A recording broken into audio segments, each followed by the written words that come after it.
Hello, welcome sa Cloud B Movie Recap. Ang pelikulang ikukwento natin ngayon ay ang Tad the Lost Explorer and the Secret of King Midas. Halina't simulan na natin. Si Sarah Lavrov ay anak ng pinakadakilang explorer sa mundo na si Dr. Lavrov. Sinusundan niya ang yapak ng kanyang ama at sumali sa parehong propesyon, ngunit mas matibay ang kanyang dedikasyon. Para mabawi ang isang sinaunang scroll, buong tapang siyang sumisid sa kailaliman ng karagatan ng mag-isa. Narating niya ang nawawalang palasyo at nahanap ang scroll. Gayunpaman, hindi napansin ni Sarah ang kahihinatnan ng kanyang mga aksyon. Naghihintay sa kanya ang kanyang koponan at nabigla nang makita ang kanyang natuklasan, subalit may iba ding nagmamanman sa kanya. Gusto ng isang misteryosong lalaki na nagngangalang Jack Rackham ang scroll at gagawin niya ang lahat para dito. Sa lalong madaling panahon pagkatapos ng kanyang pagtuklas, si Sarah ay naging masikat at nakakuha ng isang malaking bilang ng mga tagahanga, ngunit naaalala pa rin niya ang kanyang mabubuting kaibigan. Isa sa kanila ay si Tad Stones na tumulong kay Sarah na iligtas ang kanyang ama mula sa mga kidnapper. Si Tad ay isang self-claimed explorer na sa wakas ay nagpasya na maayos na pag-aralan ang arkeolohiya habang nagpapatuloy sa kanyang trabaho bilang isang construction site worker. Sinabi niya sa kanyang mga kasamahan na kaibigan niya si Sarah, ngunit walang naniniwala sa kanya. Nagsisimula na rin siyang magduda dahil matagal na silang hindi nagkikita. Biglang nagring ang phone niya at walang iba kundi si Sarah ito. Nagdaraos siya ng isang malaking seremonya upang ipakita ang kanyang pinakabagong natuklasan at gusto niyang sumali dito si Tad. Talagang nasasabik siya habang binabalak niyang hilingin itong maging kasintahan.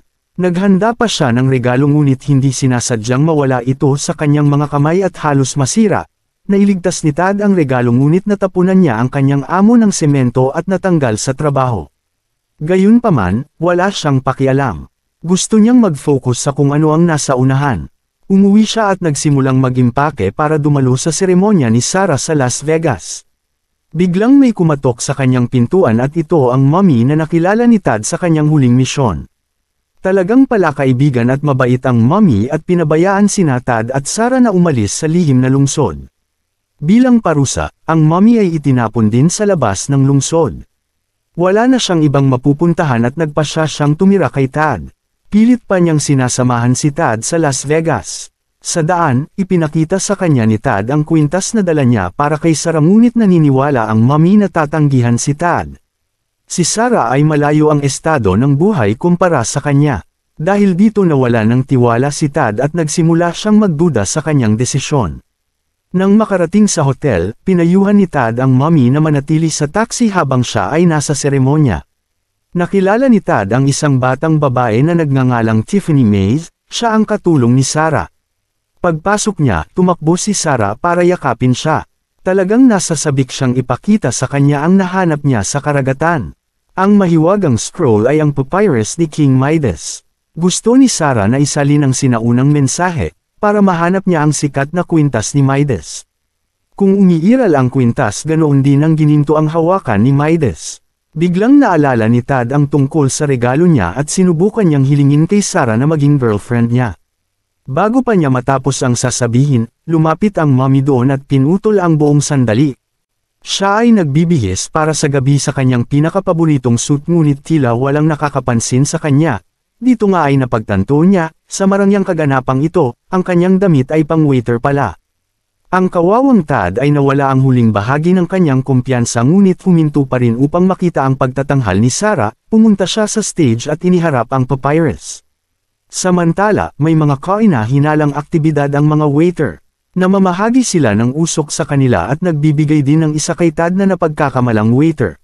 Sa sandaling sumabog ang bomba, lahat ay nagtatago sa ilalim ng pulang usok. Ang mga waiter talaga ay goons na ipinadala ni Jack Rackham upang nakawin ang papyrus.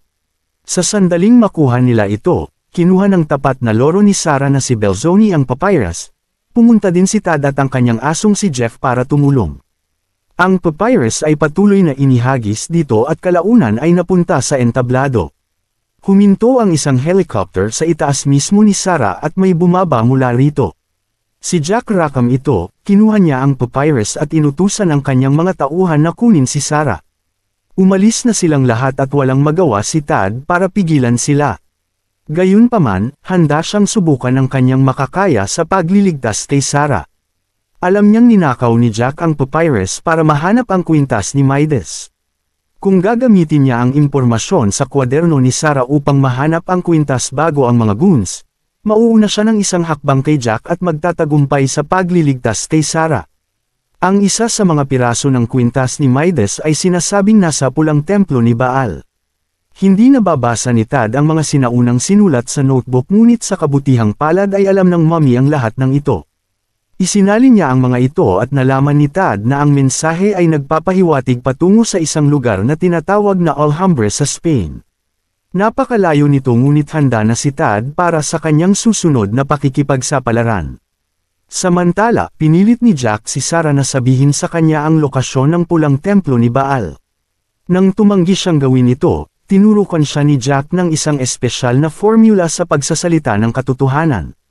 Sinabi ni Sarah na lahat ay nasa kanyang notebook na hawak ni Tad.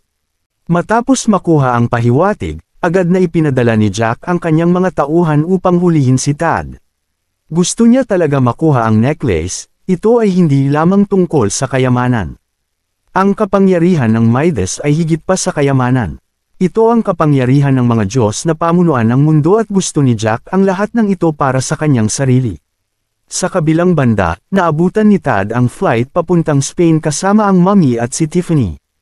Pagkalapag, umarkila sila ng taxi papuntang Alhambra, upang hindi mapansin, ang mommy ay nagbibihis bilang isang ginang na dahilan para ma-inlove ang taxi driver sa kanya. Ngayon ang driver ay handang dalhin sila kahit saan nila gusto. Natagpuan na sila ng mga goons ni Jack ngunit itinaya ng dedikadong taxi driver ang kanyang buhay para iligtas ang kanyang mga pasahero. Nagtagumpay sila sa pag-iwan ng ilang goons ngunit dalawa sa kanila ang nagsimulang mag-shoot ng mga tranquilizer. Nagbaba ng ulo sina Tad at Tiffany at aksidenteng nabaril ng mga goons ang isa't isa. Nakakuha din ng isang shot ang driver at kailangang pumalit si Tad. Matapos ang malubak na biyahe, sa huli ay narating nila ang kanilang destinasyon. Sa isang lugar sa paligid ay may isa sa mga piraso ng kwintas ni Midas. Ito ang lugar kung saan tinuruan ni Apollo si Midas ng magandang aral. Biglang napansin ni Tad ang isang fountain doon na parang isa sa mga drawing sa mga notebook ni Sarah. Ang mga ulo ng mga estatwa sa paligid ng fountain ay maaaring maikot. Nang sabay-sabay nilang iikot ang ulo ng mga estatwa, umaagos ang tubig mula sa bibig ng mga estatwa at may lumabas na hagdanan na humahantong sa kanila sa isang lihim na base sa ilalim ng lupa. Mayroong ilang mga daanan doon ngunit isa lamang sa mga ito ang patungo sa templo ni Baal. Sinabi ng mommy na maaari niyang tanungin ang mga daga tungkol sa tamang daan. Kinakausap niya ang mga daga sa pamamagitan ng pagpisil sa kanila na parang laruan. Ipinapalagay ni Tad at Tiffany na nagbibiro lang ang mommy ngunit tila naiintindihan ng daga ang lahat. Pinangunahan nito ang daan at dinala si Tad at ang kanyang koponan sa isang makitid na daanan. Nagdududa si Tiffany sa mommy ngunit handa si Tad na makipagsapalaran. Bigla silang nahulog sa isang lagusan at napunta mismo sa templo ni Baal. Isang malaking estatwa ang nakaupo doon na may fountain sa harapan. Ang unang piraso ng kwintas ni Midas ay nakalatag sa loob ng tubig ng fountain. Sa sandaling kunin ni Tiffany ang piraso, ang pintuan ng labasan ay nagsasara na nagkulong sa kanila sa loob. Pagkatapos, nagsisimula ng mapuno ang tubig sa templo. Kung si Tad at ang kanyang koponan ay hindi makahanap ng pagtakas, sila ay malulunod at mamamatay. Sumisid si Tad sa tubig ng maraming beses upang makahanap ng agusan ng tubig. Nagtagumpay siya sa huli ngunit hindi niya ito mabubuksan ng mag-isa. Tinawag niya si Tiffany at sabay nilang binuksan ang drain. Umaagos ang tubig mula sa isa sa mga drain sa kalye at tumalon din si Tad at ang kanyang team. Nakarating na doon si Jack at dinala niya si Sarah. Inutusan niya si Tad na ibigay ang piraso ng kwintas at ang notebook. Iyon ang unang matagumpay na pakikipagsapalaran ni Tiffany at gusto niyang sumikat ngunit naniniwala si Tad na mas mahalaga ang pagliligtas kay Sarah. Ibinigay niya ang piraso at ang notebook kay Jack at ibinalik si Sarah. Pagkaalis ni Jack, ibinunyag ni Tad na napunit niya ang ilang piraso mula sa notebook. Maaari pa nilang mahanap muna ang natitirang bahagi ng kwintas. Ang kanilang susunod na pupuntahan ay ang Turkey. Ngunit sa impormasyong mayroon si Tad, mahahanap niya ang tamang templo. Tinulungan sila ng taxi driver na makarating sa lokasyon, habang naghihintay sila ng bangka. Gusto ni Sarah na ibahagi ang kanyang naramdaman noong malayo siya kay Tad ngunit nag-ambala muli sila. Dumating na ang kanilang bangka at kailangan nilang bumiyahe ng magdamag para makarating sa Turkey.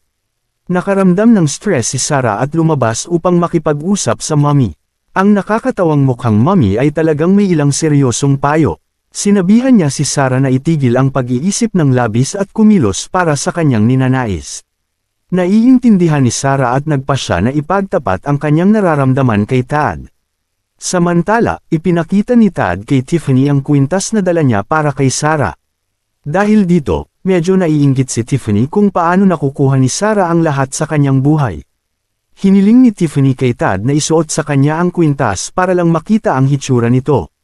Habang ginagawa niya iyon, nakarating doon si Sarah at inakala niya na may nararamdaman si Tad para kay Tiffany.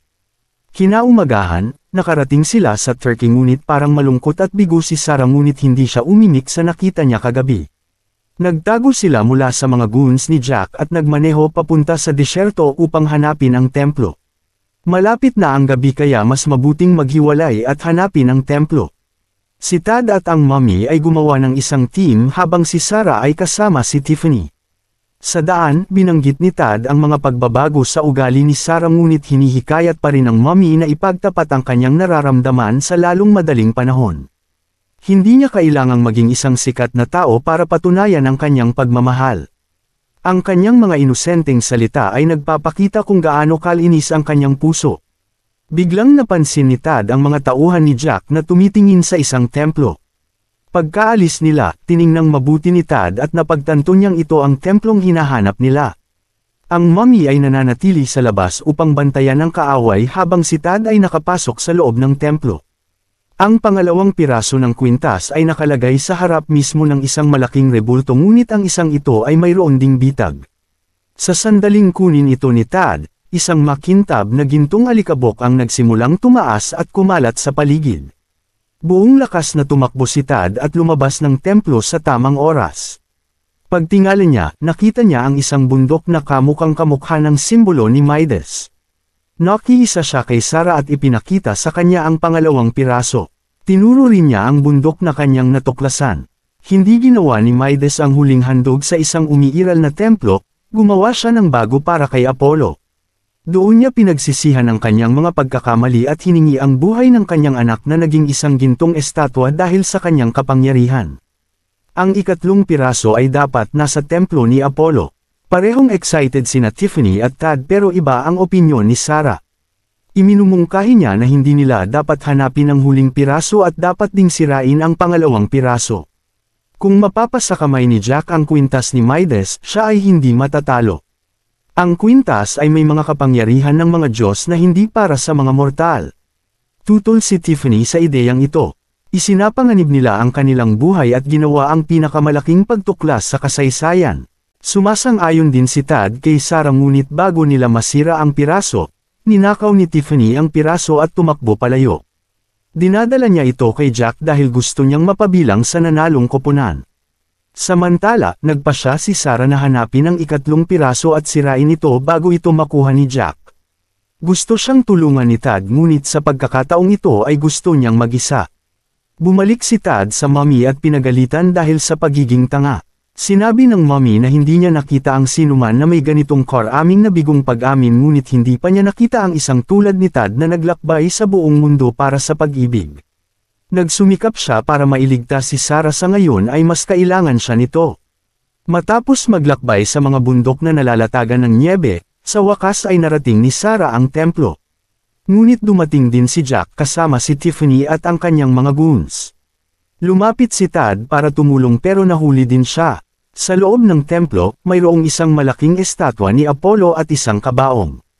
Sa loob ng kabaong, may bangkay na nakasuot ng kwintas ni Midas. Si Tad ay binyantaan ni Jack na kunin ang kwintas at ibigay ito sa kanya. Ang iba pang dalawang piraso ay pinagsama at nakuha ni Jack ang makasaysayang Golden Touch. Hindi pa siya nakontento at gustong patayin sina Tad at Sarah.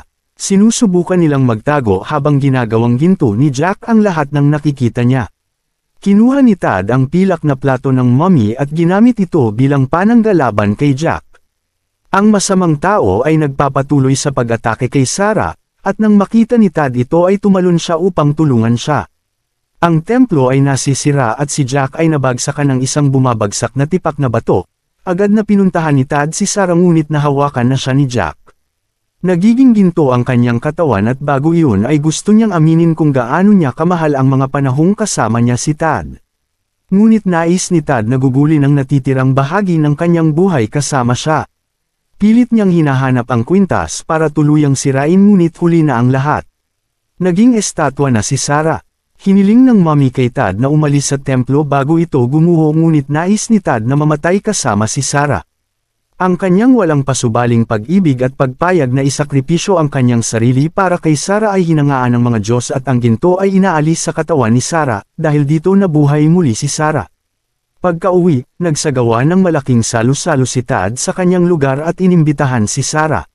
Bago muling may humadlang, ipinagtapat nila ang kanilang pagmamahal sa isa't isa at opisyal na silang naging mag-asawa. Maaaring nawala sa kanila ang maalamat na kwintas ni Midas na maaaring magbigay sa kanila ng katanyagan at kayamanan.